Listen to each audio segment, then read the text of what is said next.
रुग्णालयातील लिफ्टचा पट्टा अचानक तुटला आणि लिफ्ट जोरात खाली आदळली। यावेळी लिफ्टमध्ये नुकतीच प्रसूती झालेली एक बाळंतीण महिला होती।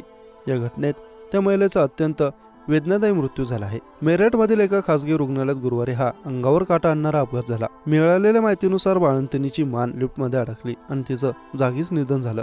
यावेळी लिफ्टमध्ये 4 जण होते। अपघाताच्या अर्ध्या तासापूर्वी मृत महिला करिश्माने एका मुलीला जन्म दिला होता, तर तिला 4 वर्षांची मुलगी आहे, जिचा 5 डिसेंबरला वाढदिवस होता। एका मुलीचा वाढदिवस तर दुसऱ्या मुलीच्या जन्माच्या दिवशीच आईचा अशा प्रकारे मृत्यू होणे हे दुर्दैवी। गुरुवारी 5 डिसेंबर रोजी संध्याकाळी 5:50च्या सुमारास लिफ्टचा हा अपघात झाला। लिफ्टमधून गर्भवती महिलेला खाली आणले जात असल्याचं सांगण्यात येत होतं। तिच्यासोबत इतर रुग्ण आणि नर्स होते अशी माहिती आहे। तेवढ्यात लिफ्ट तळमजल्यावर पोहोचण्यापूर्वीच लिफ्टचा पट्टा तुटला आणि काही क्षणातच लिफ्ट जोरात खाली आदळली। यावेळी बाळंतिणीची मान लिफ्टमध्ये अडकल्याने तिचा तिथेच निधन झाल्याचं सांगण्यात येत आहे, तर अन्य 3 जण जखमी झाले आहेत।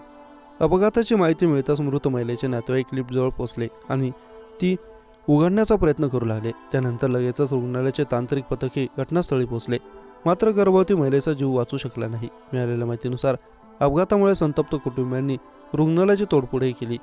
मेरठच्या कॅपिटल हॉस्पिटलमध्ये ही घटना घडली आहे।